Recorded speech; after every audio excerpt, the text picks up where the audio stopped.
Hello, hello, hello. How's everybody on a Monday night? How are you, Dr. Sankif? Ready?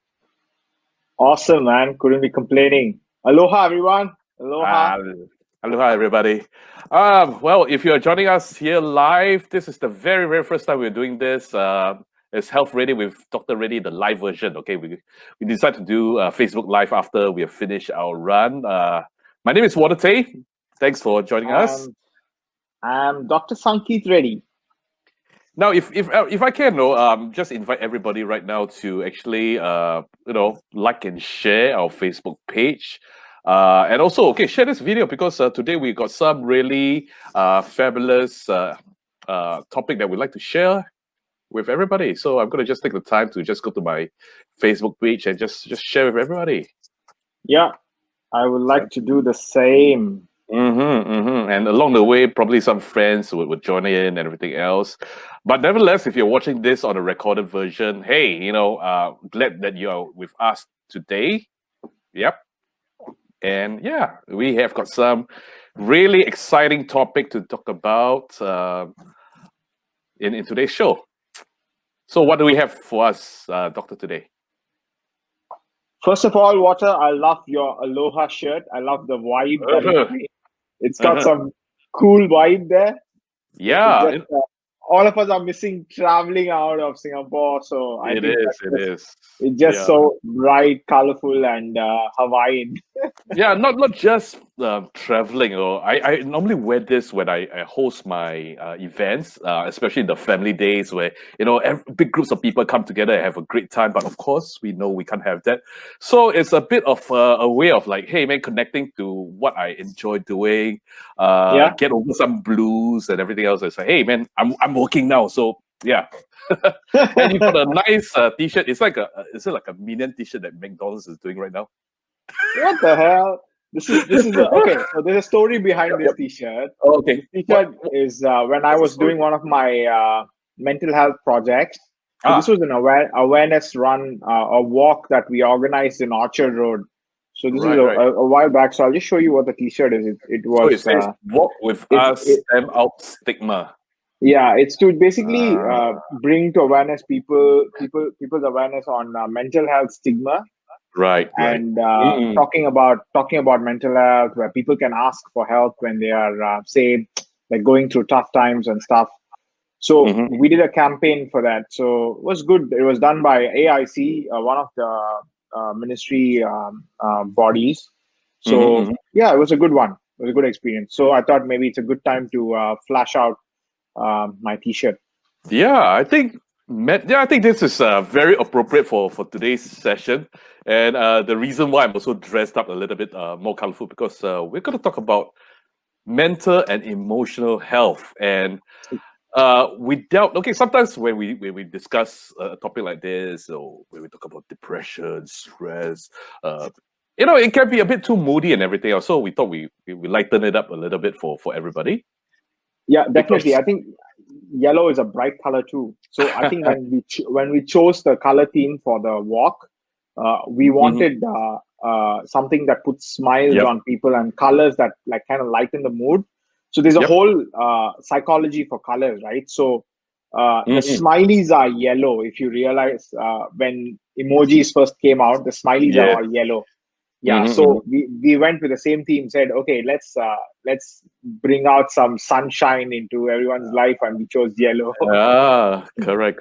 I think especially like for me, I've been through some dark moments myself, and it can be really, really dark. Just like the song. Have you heard of the song "Demons"? It gets too dark inside, and everything else. Yeah, sometimes can be dark and everything else, and to see the lights. Okay, you have to put in a bit of like an effort, and of course a bit of help that we can extend out to people, and why I feel so passionate about this is because I think over the years, and it's getting better. A lot of people are afraid to talk about dark episodes that they have. Each and every of us have it, and there's this stigma, and that's the reason why I'm proposing that we let's go straight in and talk about this in this segment because there's no stigma for me to talk about anything. I can talk about dark, I can talk about light. What about you, doctor? Yeah, I guess what you summed up is very true. I think all of us have moments where we are down in the gutters, and it takes us a while, a nudge or someone pulling us out to actually come back to normal, or to come back to a more positive vibe. And Mm-hmm. I guess it's a great platform to talk about it. And this topic has been something that's very close to my heart as well. Mm-hmm. I've had some losses because of mental health. A cousin of mine had passed on. Then I had a couple of friends who had passed on. Uh, yeah, so I do have like loved ones, dear ones who've passed on from suicide and stuff like that. So Mm-hmm. I think it's been a topic that is very relevant in today's discussion, in today's Mm-hmm. world. Increasingly, with stress being out there because of whatever is going on, I Right. think we have so much more that we can Mm-hmm. offer to add some positivity, to add some context to people going through it, to break that stigma. So I thought, yeah, when we had the opportunity to do a Facebook Live talk about mental health, emotional health, and I just jumped on the opportunity. And I must say, one of the things that I was thinking about is, okay, oh my gosh, in the earlier episode that we did share, a lot of people are feeling stressed from working from home. There is going to be a new stress in town. Do you know what is it, doctor? What is that? When all the people who enjoy working from home are going back to the office, Yes, when that's you got true, to go back 100%. to see, yeah, and my goodness, that is, I'm not joking on this. It's going to be stressful for a lot of people. Just like it's going to cause a lot of anxiety and stuff like that. So that's something to that I think a lot of people would have to look out for. 100%. But as I said, right, there's going to be a new normal, and not everybody is going to go on to brick and mortar offices after Mm-hmm. what COVID has done to the entire uh, Right. sectors and different. So now most of the people are getting used to working from home, working remotely. Mm-hmm. So recently, I was listening to some real estate insights, and they all predict that before, CBD used to be prime, and areas around the business district where all the offices are located, most of the banking offices, the real Mm-hmm. estate used to be really pricey. Now they're saying that the demand for the suburban or the slightly peripheral areas is going to go up as well, because now most of the people are working from home and they don't need to go through traffic or commute for long distances. Mm-hmm. So they're predicting this trend is going to be the case in most cities, which are like business cities like New York, like London, all the suburban areas like Sydney. They're all going to pop up now, and the real estate's going to go up. So we're seeing some changes in Right. post-COVID normal. Yeah, Yeah. yeah. So I guess it's a lot of things are going on. There are lots of uncertainties. We've been told to stop work from home. Now we say, hey, let's go back to work and everything else. So my goodness. So every time there is some movement, there's some anxiety, and we're not talking about just the pandemic itself. So a lot of things are going on. I would like to say right now, we have he was our special guest from episode 2, Mr. Ross Supani. He's the king of positive thinking. All right, Hey, positive Ross. mindset is so important in all aspects of life. That is so true. That is so true. All right, thanks, Ross, for 100%. joining us. Yep, and thank you very much to all our friends out there. Hey, whether you know us or not, just put something in there. We would like to hear your thoughts, your feelings about emotional, mental wellness, and everything else. How do you keep yourself sane during this period? We'd like to hear from you guys. Okay, just feel free to chat. All right. Yeah, Remember what's your this. gig? What's your gig? What do you do? How do you keep yourself happy, Mm. positive? Anything to share with the world. Now, later on in the show, okay, we're gonna bring on a guest, a friend of ours. He'll be joining us on the show. Took us some time to convince him to come to the show, but but it's gonna be worth it. Everything else. Yeah, man. Okay, Tell me about it. so okay, you know what's gonna be happening on the 10th of October, Doctor? Ready? 10th of October. My schedule is clear. I'm not sure what's happening. It's not one of those shopping events or anything like that. We've been having a Okay. lot lately. Yes, we have, and a lot of people are spending a lot of money online buying stuff. Not at this Yes. show. This show doesn't sell you anything. Yeah. This show is Okay. not a On the sales 10th, show. yeah, on the 10th of October, it's gonna be World Mental Health Day. All right, and Ooh. yeah, I was like, wow, okay, the timing is just right to have this show, and it's like, wow, it's coming up to it's 10th of October. That's coming up in 2 weeks' time, and I think there's a lot of build up to the awareness of mental health, and Mhm. a lot of people, doctor, a lot of people is saying mental health, and the reason why I added in emotional health is because there is a correlation. You can't talk about mental health without talking about emotional health. Yeah. All right, just imagine a pipe, it's all choked up and everything else, and this choke up is actually all the feelings that we have, unexpressed emotions, everything else. It's all choked up inside, which is causing the bigger problem. So that is exactly what I think it is. What are your thoughts on that, doctor? Yeah, I think it's for a lot of people they think mental health and emotional health are the same.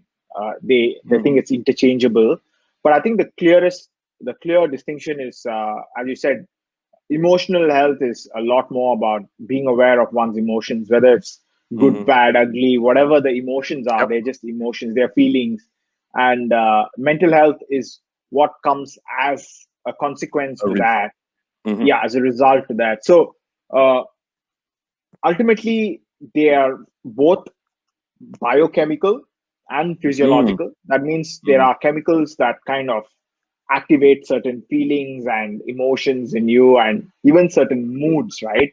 All these Mm-hmm. neurotransmitters, we call them neurotransmitters.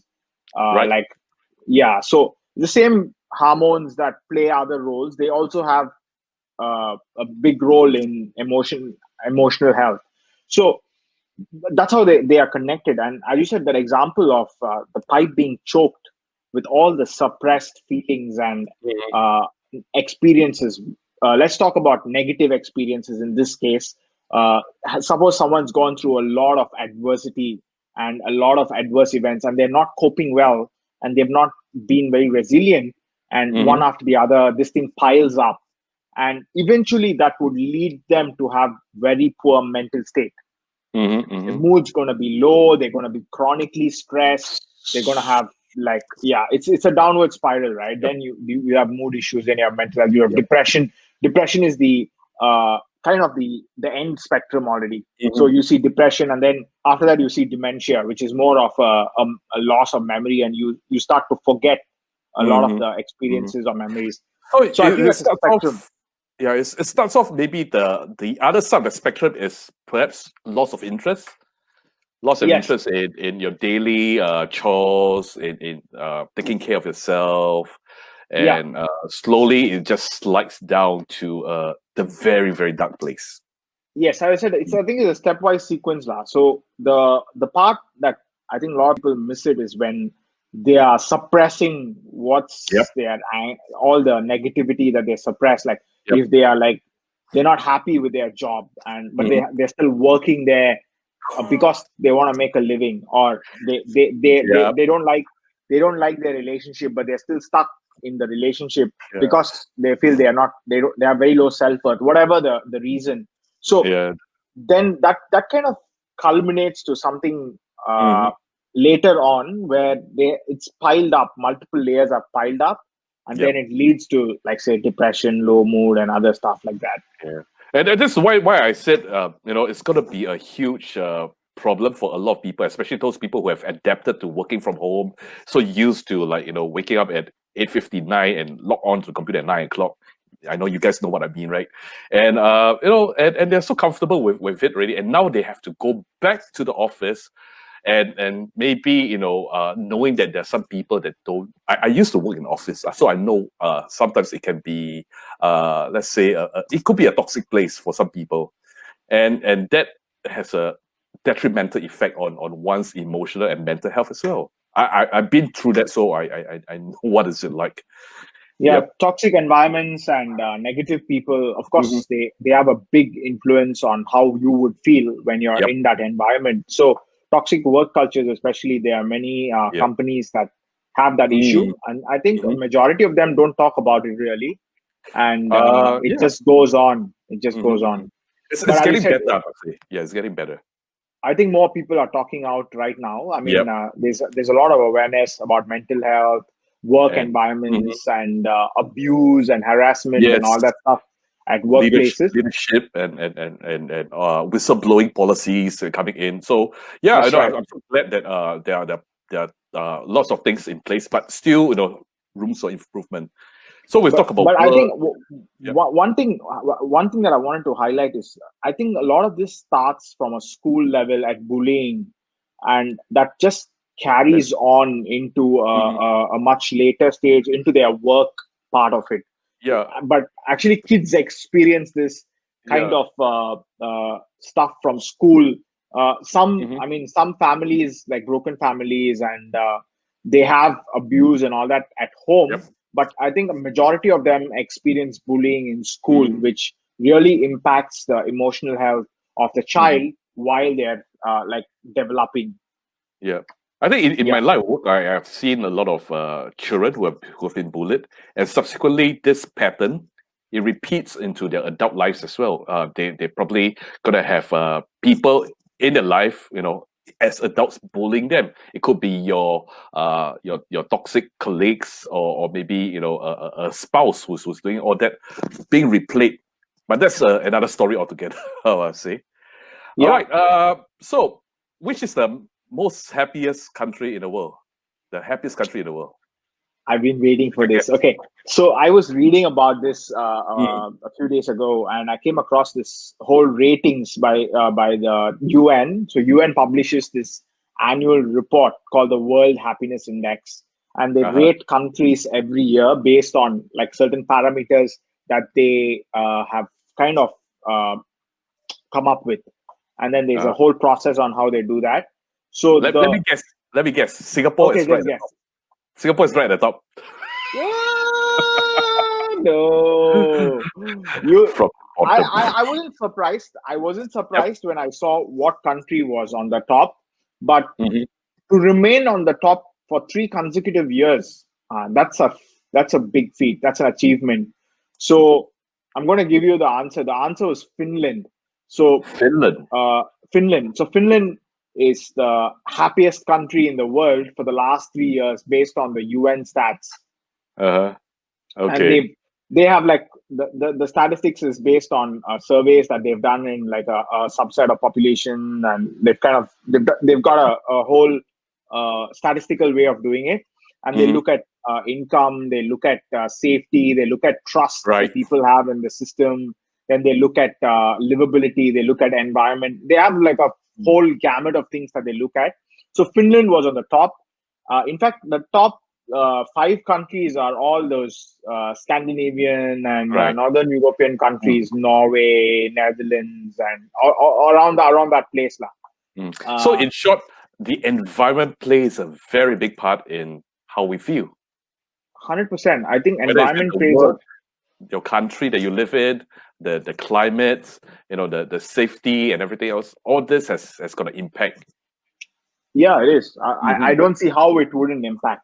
Yep, yep. And So there's Singapore is, by the way, I think Singapore is 34, if I remember right, 34 on the list. So it's wow. actually way down. I was expecting lower actually, Oh, is right it? in the basement. Yep. No, I no, no. mean, I don't think it's that bad either. yep, yep. Because a lot of countries, developed countries, are way below Singapore. Uh-huh, uh-huh. Yeah, Okay. So as you can see, these are some of the factors that,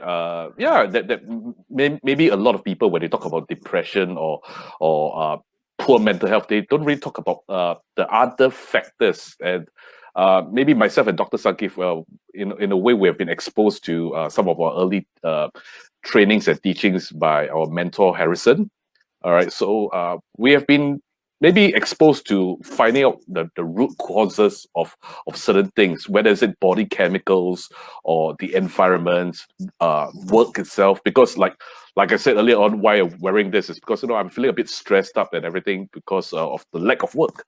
So, but the thing is, being conscious is one way of knowing it. Okay, So I think our guest has been in the waiting room for a while, and I think he's waiting to join us. Bring him on, bring him on. It's been a while Yeah. since I met Leo. Hello, hi guys. Okay. Hi, Hey, Leo. Hi. Hey. Okay. Let aloha, me just aloha. introduce. Okay, ladies and gentlemen, boys and girls. This is Leo Chia.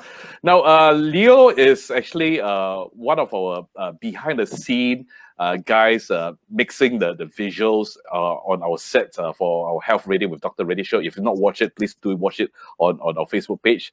And why we are bringing him in is because every time when we have our supper session after our shoot and everything else, he's been asking and taking a very big interest on mental health. So and I've got a feeling that he is probably the perfect person that we can like to talk about. So Leo, would you like to introduce yourself to the world? Yeah, sure. Hi everyone. I'm Leo. Just give you a short introduction about myself. So I've previously worked in the research labs in the life science industry, pre-COVID, and currently now I'm working in the audio video industry as a freelancer. So currently now in my mid-30s, and of course working as hard as possible to make ends meet. All right, make ends meet. Wow. Yes. Okay, so I guess it's times are challenging, but I'm so glad that Yes, it is. it beats being stuck at home and just like sleeping whole day, right? Yeah, you got to do something, man. Sleeping around is not Which is my point. more active. Yes. Yeah, I think which is my point. When in those days when I feel so dark and there's this lack of energy, lack of motivation to do anything. Just want to sleep every day. And that's when perhaps the onset of depressive episodes come in. So maybe my suggestion is if you are going through this or know somebody who's going through this, these are the small little signs that you might want to watch out for. Anybody want to add to that? Yes, I guess it's more of a low mood. I mean, people just brush it off saying we're having like a stressful day or it's just us or whatever, things like that. And then they brush out these low mood episodes. And then that festers on and it becomes like a new normal. That means that person gets used to that low mood and thinks that he's normal or she's normal. It's just that if as a third person, I mean, as an outside eye, you look at your friend and your friend, you feel like it's not normal. I mean, he's just, or he or she is just not their cheery selves or themselves.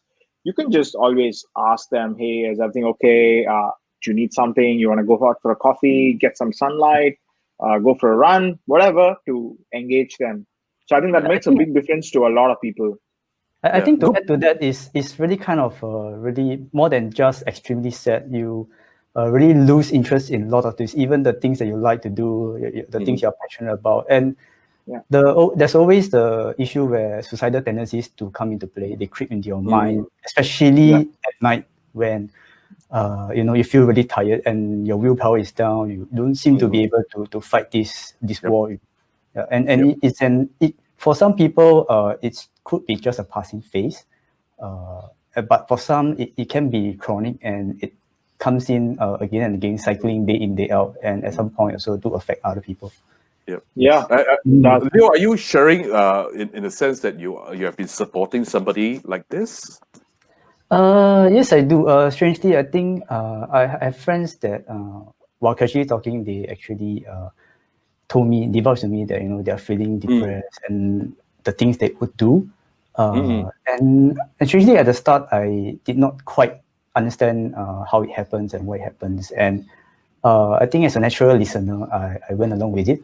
So meaning that I just listened to them because over time I realized that sometimes it's as simple as listening to them. It's not exactly always about solving problems, finding solutions, but this is probably the way you would treat, say, your partner, your spouse, or your family members, by just being there, being present and listening. And I think one of the most important things to take note of is that for someone to actually share their inner world and their innermost thoughts with you, it can be quite a privilege.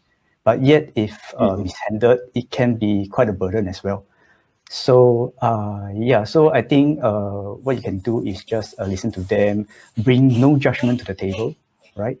And Mhm. and you know, we can talk about Yeah. solutions later when they feel much better. Yeah, I agree with you because not everybody is willing to share. Personally, for myself, in my earlier years, I was pretty much, I'm pretty much stuck in my own world. I've no way I would like to open myself and expose myself and be vulnerable. After working on myself and everything else, then I say, hey, let's do it, and slowly it become a lot easier to share with people my feelings and that greatly helped in my own personal healing as well.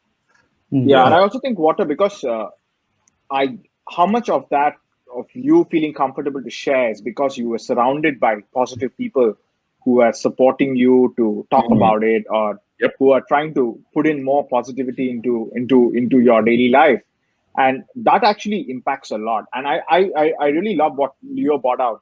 Uh, just the fact of that you're listening to someone and Mhm. them get acknowledged or validated that they're going through this tough time or whatever the struggles that they're going through, I think a lot of them gain joy, at least hope from that we have someone who's at least paying attention to us.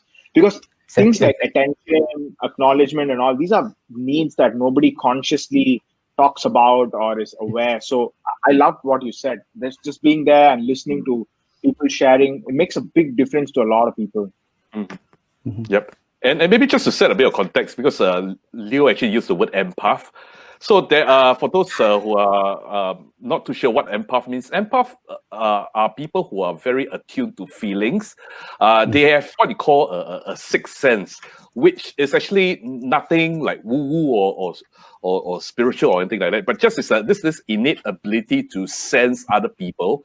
The thing is, empaths also tend to want to fix a lot of things, and they pick up feelings that there's not even theirs, and they take everything on like a sponge. So my word of advice to those people who are empathic or highly sensitive people is to actually make it okay and find themselves some space to reconnect, because empaths need their space, they need to be alone, and they are not introverts, okay, but they just need their space and alone to recharge because they take on too much energy. Leo would like Yeah, to add anything Yeah, to that? I think let me start off with saying that having to be labeled an empath is a tall hat to wear, right? Because maybe could be just a low leveled one. Because I think I have a friend who can actually see emotions or as auras, as colors or something like that. So Okay. it's something else.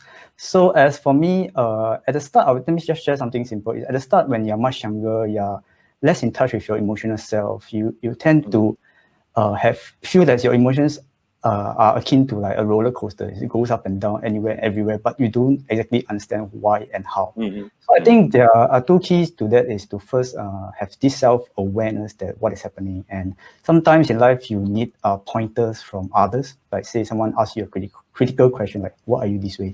Why are you so angry, for example?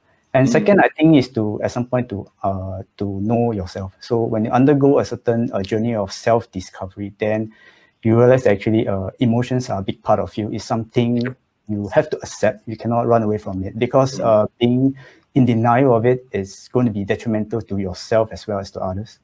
Yeah. 100%, 100%. 100%. And Yep. I would like to actually add on to what Leo was mentioning. The idea of knowing what emotions or feelings you're going through, the entire vocabulary of the emotions, I think is not something that uh, everyone is taught in school or people learn in their routine life. Like personally, until I was in my 30s, I didn't have the emotional vocabulary to know, okay, I'm actually feeling this way. I'm feeling joyful, or I'm feeling Mhm. frustrated, or I'm feeling disappointed. Or there's a whole lot of things that one could feel, but we might not be able to like pin a word Mhm. to it, or we might not be able to say this is what it is. Yes. But I guess once you're aware, the idea of self-awareness, then you're able to kind of let that wave pass and just Mhm. go with it, or even connect with others through those emotions. So I thought that was a very good point on self-awareness that you Yep. brought up. it's Yep. it's very crucial for emotional health and mental health, that you're aware where you are at, rather than Yep. deny it or say it's nothing. And just to add to that, I think also it doesn't help to label emotions as positive and negative, because Yeah. emotions are what it is. We are all born with emotions, everything else. Mm. When I was younger, I used to have issues with anger because as a little boy, I've been told, you don't get angry, it's not good at all. So I tend to judge myself whenever I feel angry, or don't even allow myself to connect with my own anger, everything else. As I grew up and after working with my coaches and my mentors, as I realized, hey, anger is just one of the many emotions that we have, and of course, it doesn't mean that I go around punching people in the face when I don't like them or anything like that. But it's also to safely dissipate that anger. One of which is, I probably, whenever I feel pissed off, I just turn on some heavy metal music and just blast away in the car. Or just go for a run, just to dissipate it and Yeah. and just Actually, be actually, comfortable right, with Water, that's very true, right? The music that you listen to actually changes your mood. You listen to like heavy metal, angry music, right? Like heavy metal, or even like certain rap songs. You feel angry. You're like, Yeah, oh, what is this? And yeah, some music, like you're so zen, you just listen to it. You want to sleep. right. But So let me put this out there, yeah, right. I tell you a story. So it was just 10 years ago. I think my early maybe 20s or something, that I was actually in the shower, so thinking about work or school. But then this strange thought come to me in this aspect. So I'm like, why so angry? Why are you so angry? And then the next automatic question that came was, will you actually solve this problem if you're angry? So was no. So in terms of anger management, from that point onwards, it was an instantaneous change. So it wasn't incremental. It was just a quick reasoning, and an answer came to Yep, me. No. yep. So from then on, I seldom have any external outbursts of anger. I mean, I do feel it. I'm human, Yep. but I no longer project this anger onto other people. Well, again, I think this is exactly where the title of today's topic is all about. It's a balance of mental and emotion. It comes hand in hand. There's no way you can talk about mental health without talking about emotions and everything. yeah, Exactly. Yep. So, and as you said, one thing, Water, is that a lot of people, when you say mental health, right, the first thing that comes into mind is the pathological side of mental health. They always think, hey, the psychiatric problems and things like that. But there's a lot more to that than just, like, say, depression or psychosis or things like that. And that's the whole idea of us talking about both emotional health and mental health in the same plate, is to kind of show you the entire spectrum of how Yep. it swings between that. So I think the way that we want to bring it out is not just talk about pathology, but you also talk about what's normal. Your day-to-day kind of mental health, not just Yeah. I think media plays a very big part, because a lot of time, you got shots of the asylum and overplayed crazy people and stuff. And it's not that. It's more common than anything else. Yes, I guess a lot of people, when you say, right, even the discussions around Mhm. popular mental health awareness and stuff, it's a lot about pain related conditions, where someone is depressed, or there's a lot of abuse that led to adverse events and pain, Mhm. and people just focus on that aspect, but Right. the dimension of how they got there, what are the factors that, like, how can they get out of that? Like, example, a lot of times, when, as a doctor, right, when we know mental health is there, we try to medicate. Like, you say, hey, just take a pill Oh, to balance out the the chemicals. hormone, yeah, the chemicals and the neurotransmitters or whatever. But it's Mhm. not so easy either. So there are many factors Mhm. which can add on to that recovery process, Right. like positive people, Mhm. family, relationships, food that you eat, the environment, the air that you breathe, going into Mhm. nature, sunlight. So Yes. there's so many other factors that can actually chip into that Yeah. without actually having to go through Mhm. medications or other Yeah. stuff. Of course, Yeah. if you're really impacted and your neurotransmitters are off, your Mhm. brain chemicals are off, you need something to reset it. But how do you prevent yourself from sliding back into that Yep. same dark spot. That is what we want to talk more about, so that people have these tools that they can use to kind of pull themselves out. Yeah. If I may, if you take away the pills and everything else, chances are, you're going to go back again, because the problems, the underlying problems are still there. The root causes are still there. Yeah. Now, I'm just going to quickly ask Leo about him supporting, people who are like, suffering from depression, or just feeling down.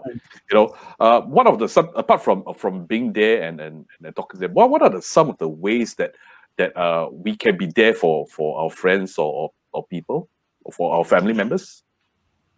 Wow, that's that question. Like, okay, one of the things I know of is, I think Ross may disagree with this, but one of the things that I wouldn't do to somebody who is suffering from depression is to say, hey, snap out of it, think positive. Okay, I think, from my standpoint, let me put it out there. I feel like actually, as much as I would say depression personally, from my personal experience, I feel that depression is largely still self-inflicted, because you have a very negative, toxic mindset, such as leading to self-hostility, so severe self-criticism. So you always criticize yourself, telling yourself, hey, you're a loser, you can't do this right, can't even do a simple job. It's this thing that goes in the mind. Yes, I think for the people who are more strong-minded, I think it's easy to say, hey, just think positive. It's easy. Just don't bother to ignore these things. But not everyone is born the same.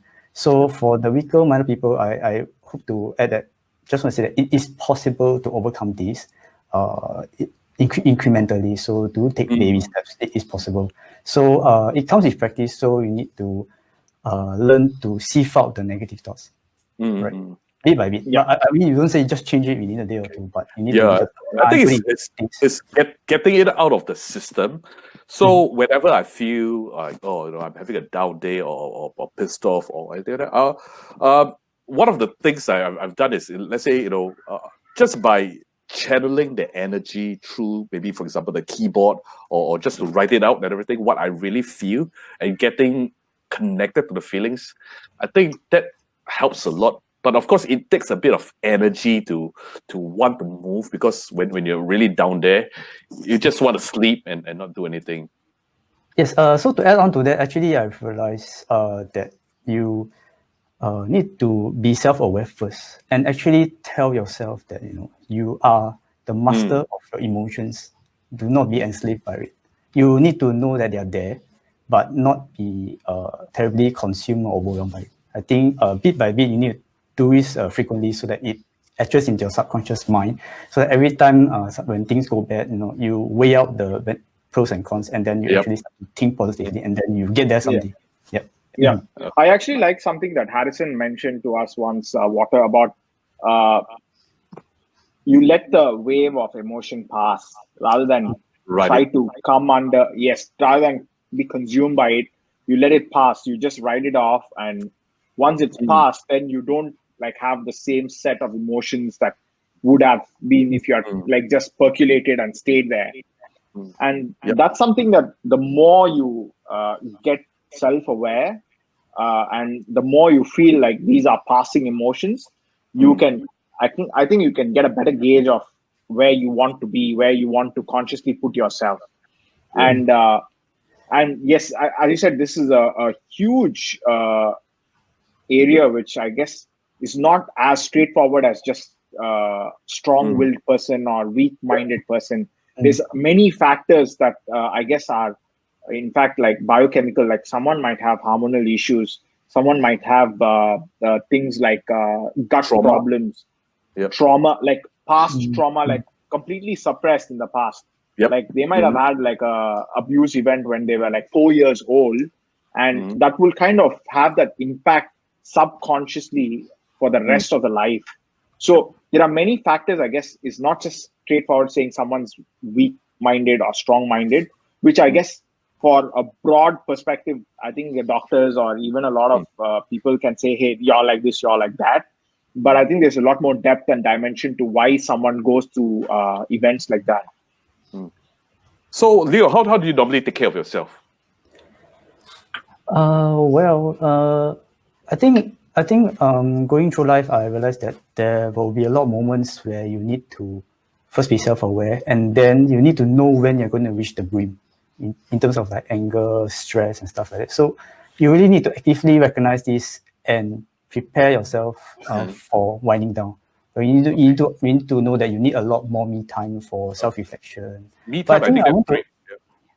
but I think end of the day, I think one important thing is to actually. I once read this online that you can treat your friends very well, right? But accept yourself.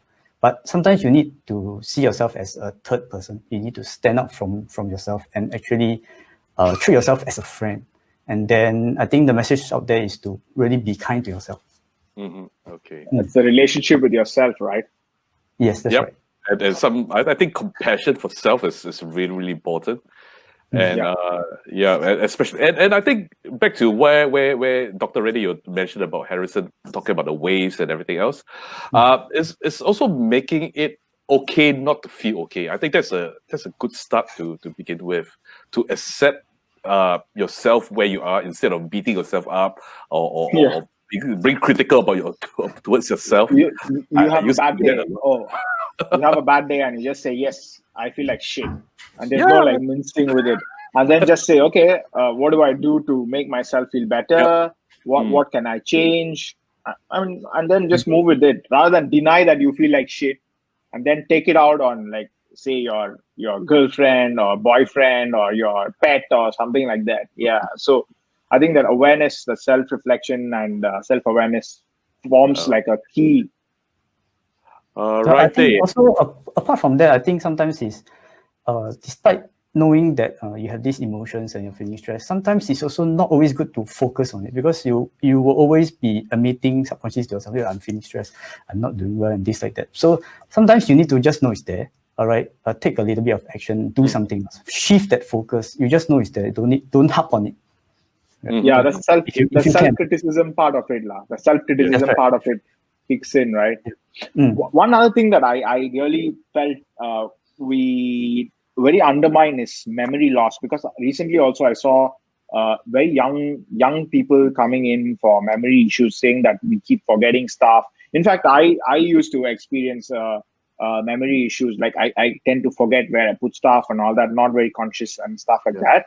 And the more I realized that that is also in the same spectrum of, say, being overwhelmed or being stressed or being sad for too long or things like that, eventually lead to memory issues. So there's a whole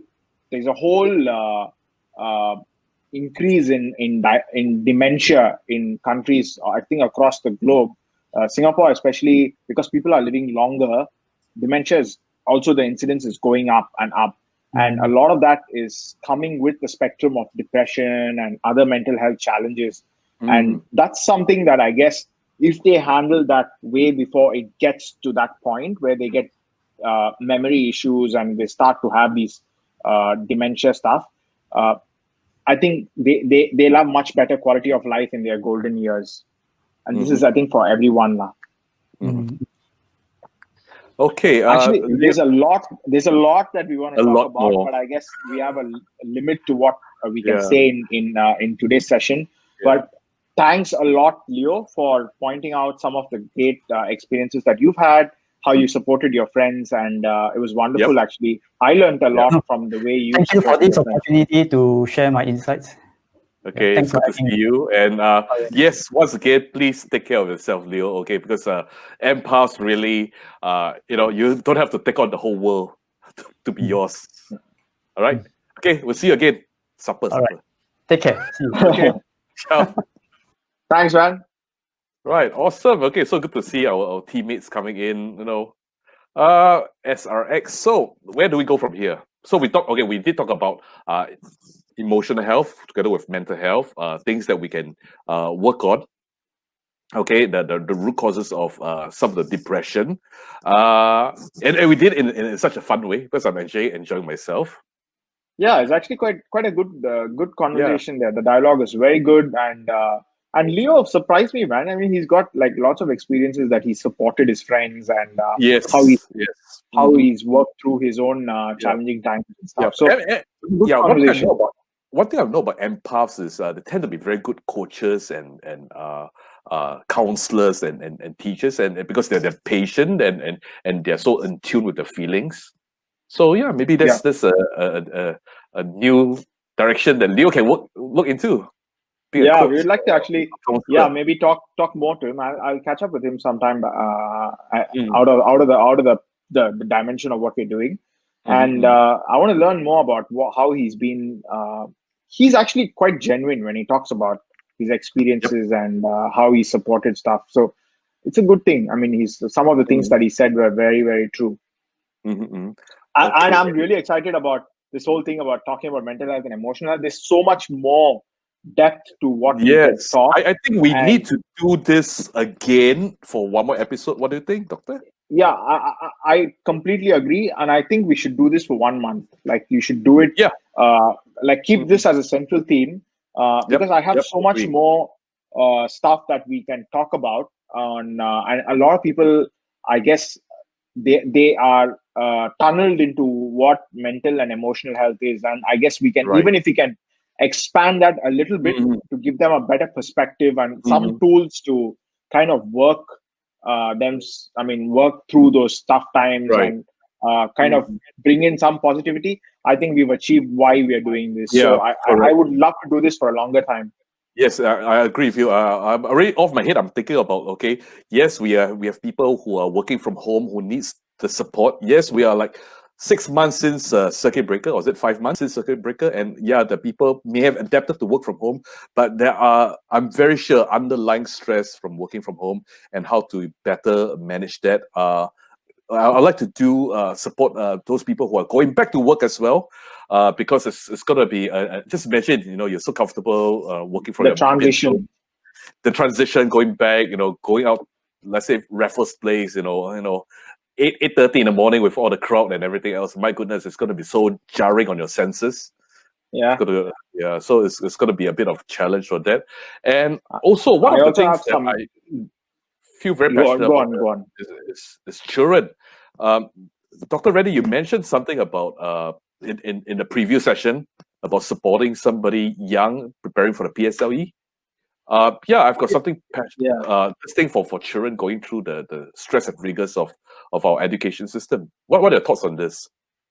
I completely second that, because I think adolescent mental health and young children pediatric health is so important. And with the Hmm. PSLE exams and the primary school exams around the corner, there's so much stress that these kids go through. And I've seen, at least in the last 1 to 2 weeks, I saw two or three families with like anxiety episodes. The parents are anxious, and I guess that's rubbing up big time onto the children. And Mm. I think two of the kids that I saw, they had nervous breakdowns that we taken to hospital. In fact, they presented with like profuse diarrhea and all that stuff. So I guess it's a big thing, and uh, the opportunity to actually talk to these kids and support them through and help the families and to the Yep. best of what resources allow.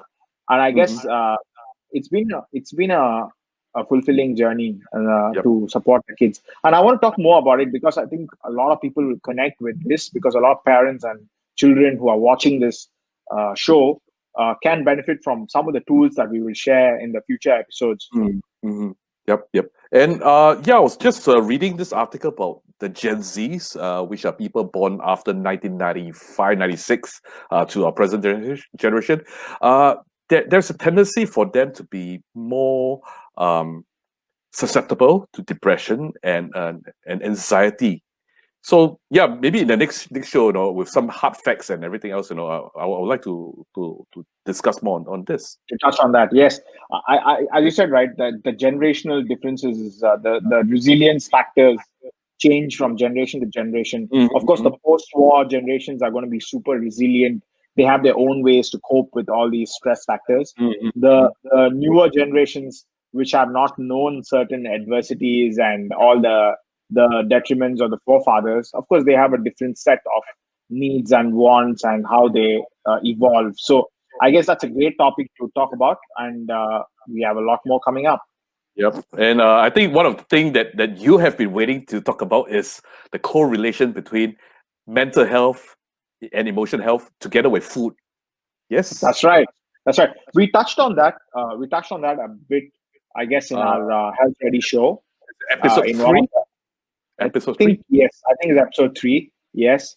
So we did touch on it, but I guess we can elaborate more on that, make it more relevant to the current context about mood foods and how certain foods cause low mood and irritability, and why a lot of women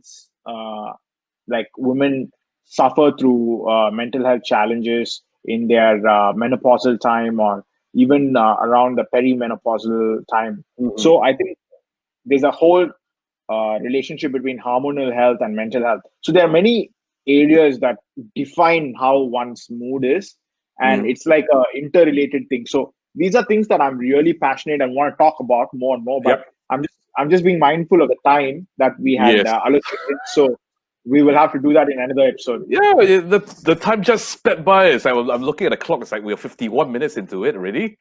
Wow. Yes. We're supposed to be like a 30 to 45 minutes. 45 minutes. Yes, that's right. Yeah. So I guess it's like, the passion got the better of us.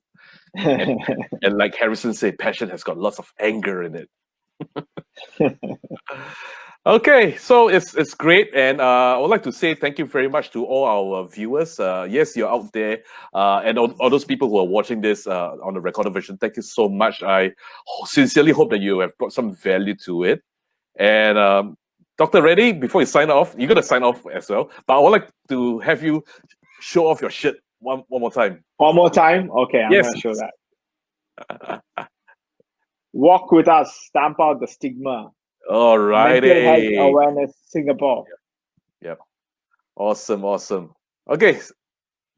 So it's been great for you guys to join us. I hope you enjoyed the session. This is Water Tay. And this is Dr. Sankit Reddy. Adios. Okay, see you again. Thanks for joining us. Bye-bye. Bye-bye.